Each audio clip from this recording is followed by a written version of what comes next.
Now to an update in Yemen, where a vital port city has become the focus of the ongoing war, as calls for a ceasefire are turning into what human rights groups warn could be the worst violence and the most devastating civilian loss the city has seen so far. RT's Rachel Blevins has the story. The Saudi-led U.S.-backed coalition is preparing for a showdown with Houthi rebels in Yemen.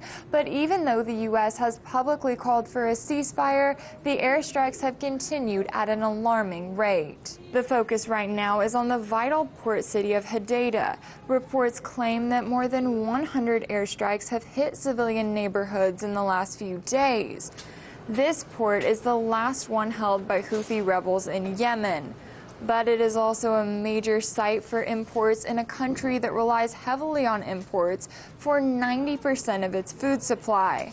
Because of the fighting and because of Saudi Arabia's strict blockade, Yemen is already facing a famine that could impact more than 14 million civilians.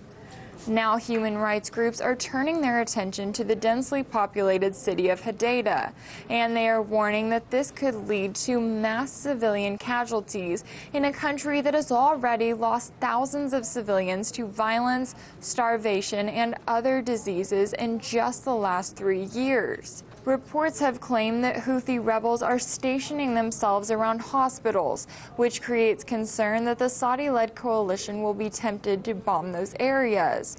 However, it is typical that before a ceasefire, parties will try to gain as much land as possible so that they have more to barter with.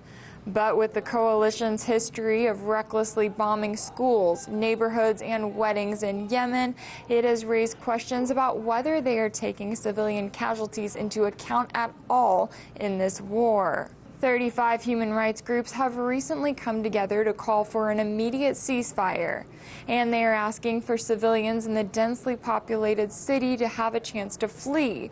But with the recent increase in airstrikes from the Saudi-led coalition, it remains to be seen if that appeal will be accepted. The United States has also received a lot of criticism for its role in the war. Even though some U.S. officials have publicly called for a ceasefire, it does not appear that the United States is doing much else to stop its close ally, Saudi Arabia, from launching airstrikes in civilian territories, even though a lot of those bombs were made in the USA. In Washington, Rachel Blevins, RT. Hey YouTube, thanks for checking out our channel. We hope you enjoyed the video. We have tons of content for you just like this. For more of RT America's one-of-a-kind news and analysis, be sure to subscribe and never stop questioning more.